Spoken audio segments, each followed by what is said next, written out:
Alhamdulillah Alhamdulillahilladzi arsala rasulahu bil huda wa dinil haqq liyudhhirahu 'alad dini kullih arsalahu basyiran wa nadhira wa da'iyan ila Allahi bi'idhnihi wa sirajan munira.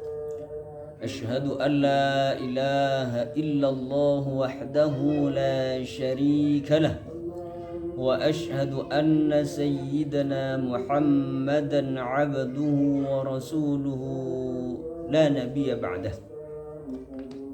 اللهم صل وسلم وبارك على سيدنا ومولانا محمد وعلى آله وصحبه ومن تبعهم بإحسان إلى يوم الدين. أما بعد. Alhamdulillah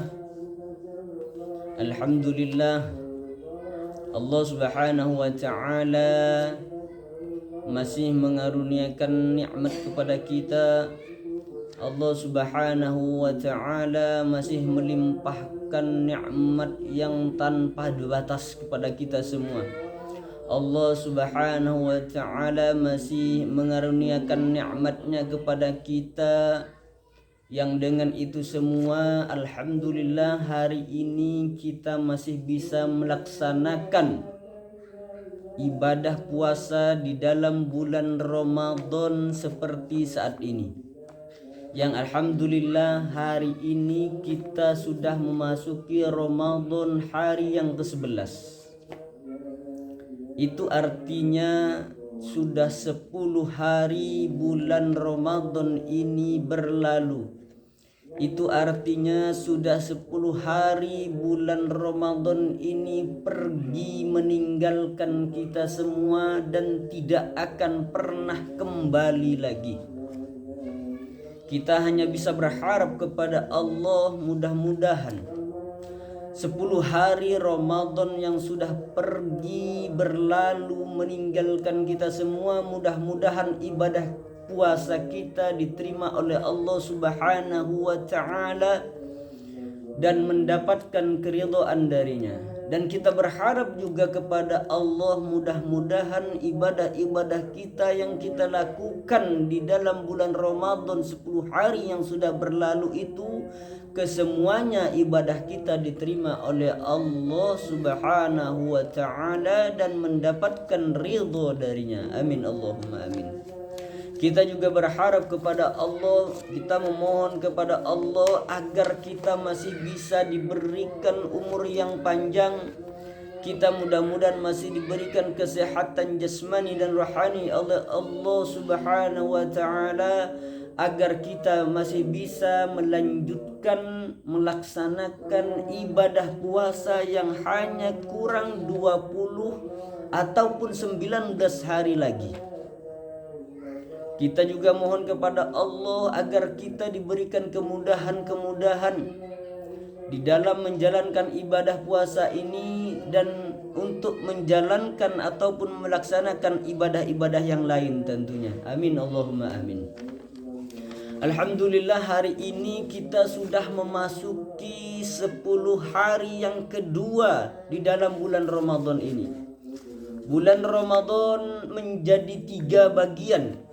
Adapun 10 hari yang pertama itu adalah hari-hari rahmat. Ya, hari-hari rahmatnya Allah diberikan kepada orang yang melaksanakan ibadah puasa di bulan Ramadan. Orang yang melaksanakan ibadah puasa di 10 hari yang pertama, di ronde pertama, di ronde 10 hari yang pertama itu akan mendapatkan rahmatnya Allah subhanahu wa ta'ala. Dan itu sudah kita lewati. Yang saat ini hari ini kita memasuki babak baru. Hari ini kita memasuki ronde baru di hari yang ke-11. Di 10 hari yang kedua itu dikatakan adalah hari-hari maghfirah. Ya. yaitu hari-hari Allah memberikan ampunan kepada hamba-hambanya yang melaksanakan ibadah puasa di bulan Ramadan ini pada periode yang kedua, pada ronde yang kedua, pada 10 hari yang kedua ini. Mudah-mudahan kita semua mendapatkan ampunan dari Allah Subhanahu wa taala. Amin Allahumma amin. Alhamdulillah. Nah, ketika memasuki bulan Ramadan, semua orang-orang pada semangat meningkatkan ibadahnya kepada Allah Subhanahu wa taala. Ketika sudah memasuki hari pertama dari bulan Ramadan, orang-orang itu sudah semakin semangat untuk meningkatkan amal ibadah dan kebaikan-kebaikan yang dilakukannya. Allah Subhanahu wa taala sebagaimana yang disebutkan oleh lisan suci baginda Nabi besar Muhammad sallallahu alaihi wasallam. Rasulullah sallallahu alaihi wasallam menyebutkan di dalam salah satu hadisnya, "Idza jaa Ramadan," kata Rasulullah, apabila telah tiba, apabila sudah sampai, apabila sudah datang bulan suci Ramadan. Jadi bulan Ramadan saat ini sudah datang, yang hari ini kita sudah berada di hari yang ke-11. Ya. Jadi kata Rasulullah, ketika bulan Ramadan telah tiba, ketika bulan Ramadan seperti saat ini sudah datang, maka kata Rasulullah, futihat abwabul jannah. Jadi ketika sudah masuk tanggal 1 bulan Ramadan, kata Rasulullah, futihat abwabul jannah, maka pintu-pintu surga itu dibuka oleh Allah Subhanahu wa taala. Makna hadis ini dua. Ya, ada yang mengatakan, ulama mengatakan bahwa surga, pintu surga itu dibuka oleh Allah, itu memang benar dibuka pintunya. Ulama ada yang mengatakan seperti itu. Jadi artinya memang benar-benar pintu surga itu dibuka. Ya. Itu penafsiran ulama yang pertama. Ya, yang dikatakan futihat abwabul jannah, pintu-pintu surga itu dibuka, itu ulama ada yang menafsirkan dibuka benaran, ya, pintu surga dibuka benaran. Kemudian ada ulama yang menafsirkan futihat abwabul jannah, dibuka pintu-pintu surga itu artinya, maksudnya adalah bahwa hamba-hambanya Allah, ya, manusia, orang-orang yang sedang melaksanakan ibadah puasa itu diberikan kemudahan untuk memasuki pintu surganya Allah Subhanahu wa taala. Dengan cara apa? Ya tentunya dengan cara memperbanyak amal soleh. Tentunya dengan memperbanyak amal ibadah di bulan suci Ramadan seperti ini. Tentunya dengan memperbanyak melaksanakan ataupun melakukan kebaikan-kebaikan di dalam bulan Ramadan ini. Jadi oleh Allah dimudahkan orang untuk melakukan kebaikan. Jadi Allah memudahkan bagi orang melakukan kebaikan di bulan Ramadan ini sebagai bentuk memudahkan orang tersebut untuk memasuki surganya Allah Subhanahu wa taala. Ini terbukti, ya. Ini terbukti. Kalau di dalam bulan Ramadan, ya, itu kita melaksanakan sholat sunnah itu mudah. Untuk melaksanakan sholat tarawih, ya, 20 rakaat plus 3 witir itu mudah sekali kita melakukannya tiap malam. Yang mungkin di hari-hari di luar Ramadan kita mungkin hanya bisa ngaji Qur'annya, tilawah Qur'annya, baca Al-Qur'annya. Itu di luar bulan Ramadan satu hari mungkin kita hanya baca bisa 1 juz saja. Mungkin di luar bulan Ramadan kita hanya bersedekah dalam sehari semalam itu mungkin hanya seberapa saja. Coba buktikan, ya. Buktikan ketika sudah masuk saja tanggal 1 hari pertama di bulan Ramadan, malam pertama bulan Ramadan, orang-orang sudah pada senang untuk mengerjakan kebaikan. Orang-orang tidak berat untuk mengerjakan sholat sunnah tarawih, itu 20 rakaat itu terasa ringan. Coba kalau di luar bulan Ramadan suruh ngerjain tuh orang, ngerjain tarawih, ngerjain sholat sunnah di luar bulan Ramadan 20 rakaat. Itu berat tuh. Itu beratnya bukan main kalau di luar bulan Ramadan. Akan tetapi di dalam bulan Ramadan, karena futihat abwabul jannah, di pintu-pintu surga dibuka oleh Allah, ya. Artinya orang-orang dimudahkan untuk mengerjakan kebaikan untuk memasuki surga tersebut. Sehingga oleh Allah orang diberikan kemudahan untuk mengerjakan kebaikan. Sholat tarawih jadi mudah. Sholat tarawih jadi ringan. Meskipun itu 20 rakaat dikerjakan tiap malam lagi. Ngaji Quran di bulan Ramadan jadinya mudah. Dipermudah oleh Allah. Yang mungkin di luar bulan Ramadan itu hanya 1 juz sehari. Tapi coba ketika sudah masuk bulan Ramadan, orang-orang itu pada senang ngaji Al-Quran. Mungkin satu hari ada yang 5 juz. Mungkin satu hari ada yang 10 juz. Bahkan ada yang satu hari satu malam itu khatam 1 kali. Ya, inilah buktinya bahwa Allah itu benar-benar memberikan kemudahan bagi seseorang untuk memasuki surganya Allah Subhanahu wa ta'ala. Sehingga oleh Allah dimudahkan. Yang ingin sholat sunnah dimudahkan oleh Allah untuk melaksanakan sholat sunnah tarawih tiap malam. Yang senang ngaji Quran oleh Allah dimudahkan, diringankan oleh Allah. Yang mungkin setiap hari di luar Ramadan hanya 1 juz. Akan tetapi ketika sudah masuk awal bulan Ramadan itu sudah meningkat ngaji Al-Qurannya. Mungkin sehari 2, 3, 4, 5 juz. Ya, ini buktinya bahwa Allah mudahkan seseorang untuk memasuki surga. Yang mungkin kalau yang di luar bulan Ramadan, ya, untuk bersedekah itu berat rasanya. Untuk memberikan sedekah itu berat. Akan tetapi ketika sudah masuk hari pertama bulan Ramadan, orang-orang pada ingin sedekah. Orang-orang pada ingin memberi kepada orang yang lain. Orang-orang ingin berbagi kepada yang lain. Nah, ini buktinya bahwa Allah itu memudahkan seseorang untuk memasuki surga dengan cara memudahkan bagi seseorang melaksanakan ibadah sebagai bekal untuk dia memasuki surga. Ini yang pertama.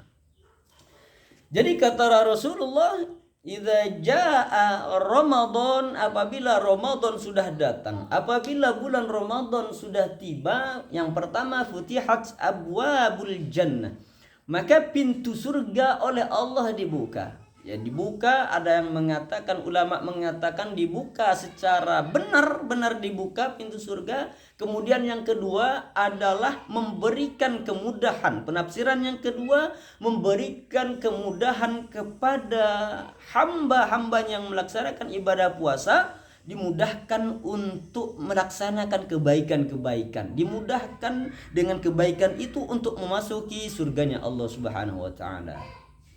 Kemudian selain pintu surga oleh Allah dibuka, kata Rasulullah, ya, idza jaa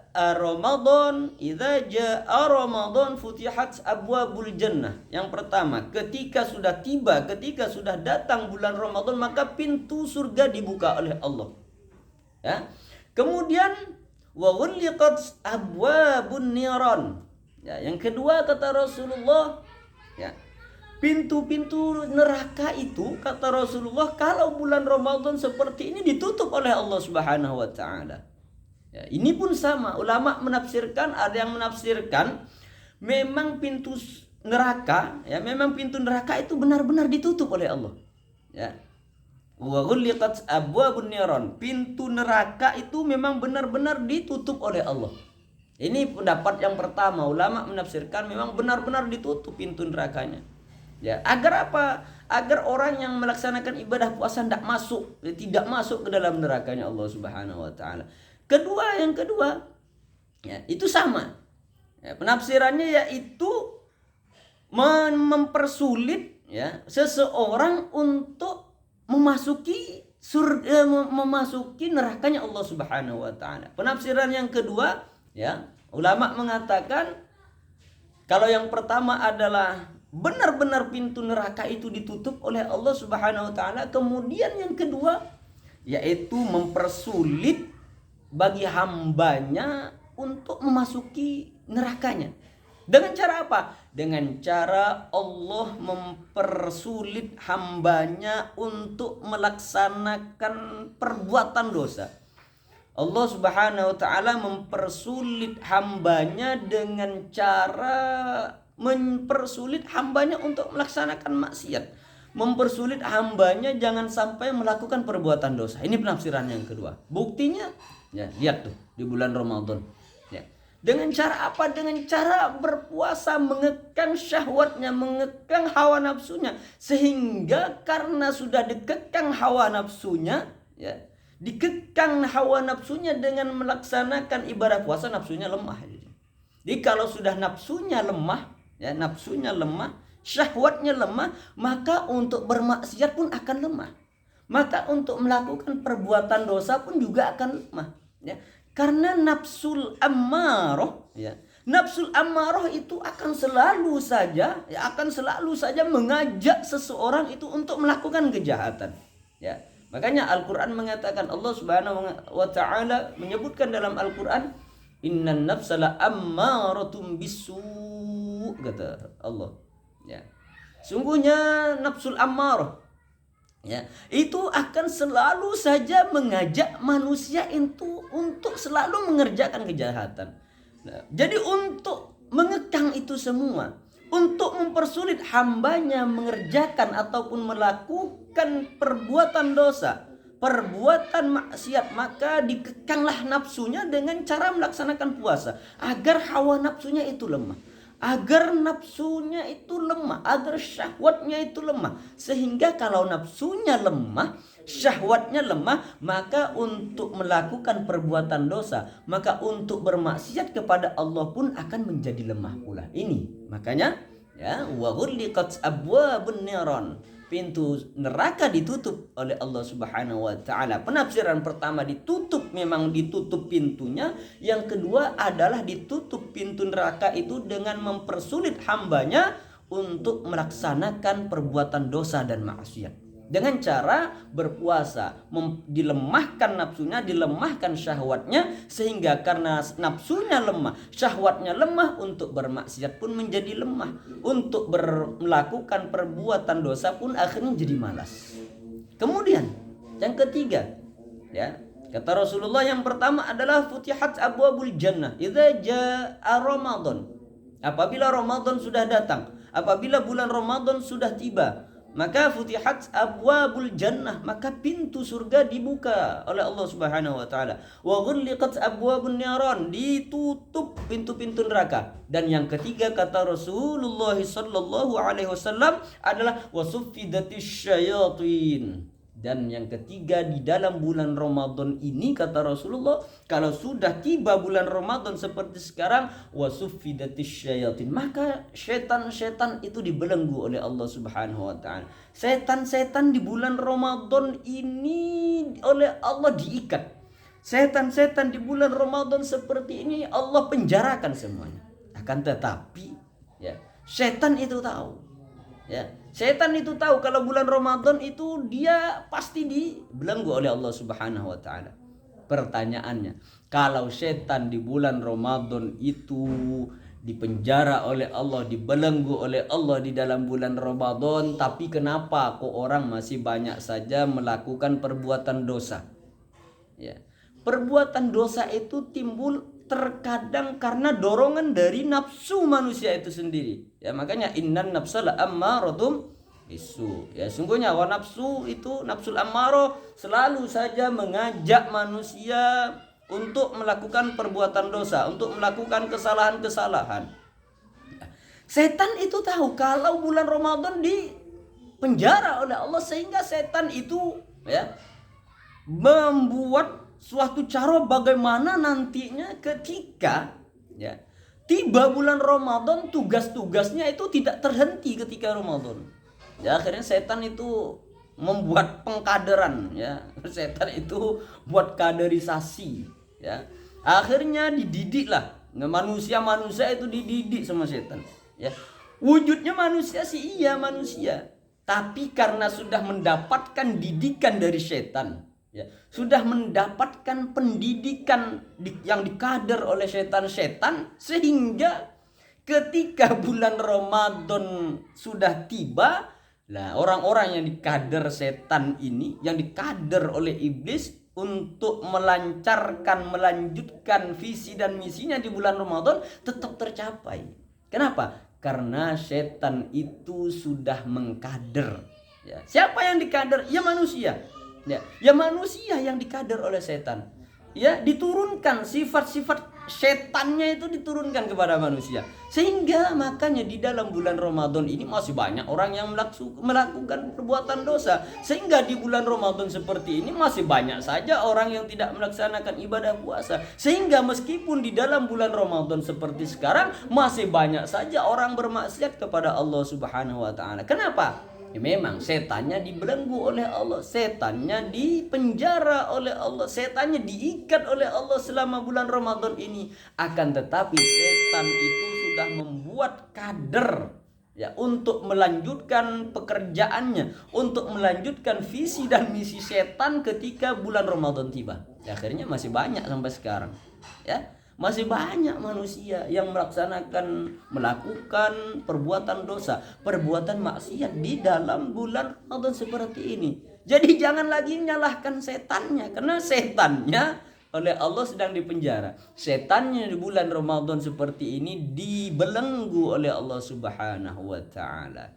Cuman karena setan sudah membuat kaderisasi, sehingga yang sudah dikader oleh setan, inilah yang melanjutkan pekerjaan setan. Inilah yang akan melanjutkan visi dan misinya setan ketika bulan Ramadan sudah tiba. Sehingga setannya dibelenggu, akan tetapi pekerjaan-pekerjaan setannya, tugas-tugas setan dilanjutkan oleh orang-orang yang memang sudah dikader oleh setan-setan sebelum datangnya bulan Ramadan. Mudah-mudahan kita oleh Allah dilindungi dari sifat-sifat setan yang seperti itu. Mudah-mudahan kita oleh Allah diberikan kemudahan untuk melaksanakan ibadah puasa Ramadan dan ibadah-ibadah lainnya di dalam bulan suci Ramadan ini. Amin Allahumma amin. Kita mohon kepada Allah Subhanahu wa taala, mudah-mudahan kita semua masih diberikan umur yang panjang di dalam ketaatan kepada Allah Subhanahu wa taala untuk melaksanakan ibadah puasa tuntas sebulan penuh, dan kita dimudahkan oleh Allah, dibimbing oleh Allah untuk bisa melakukan ibadah-ibadah di dalam bulan Ramadan ini. Amin Allahumma amin. Demikian tausiah singkat ini sebelum memasuki waktu berbuka puasa, sambil mendengar tausiah ini, sambil menunggu datangnya waktu berbuka puasa. Mudah-mudahan apa yang kita lakukan hari ini dan hari-hari yang telah kita lewati mendapatkan keridhaan dari Allah Subhanahu wa taala. Amin Allahumma amin. Mudah-mudahan Allah jadikan Ramadan tahun ini, Allah jadikan Ramadan tahun ini adalah Ramadan yang terbaik buat kita daripada tahun-tahun yang telah kita lewati. Amin Allahumma amin. Demikian tausiah singkat ini, semoga bermanfaat. Wallahul muwafiq ila aqwamit thoriq. Wassalamualaikum warahmatullahi wabarakatuh.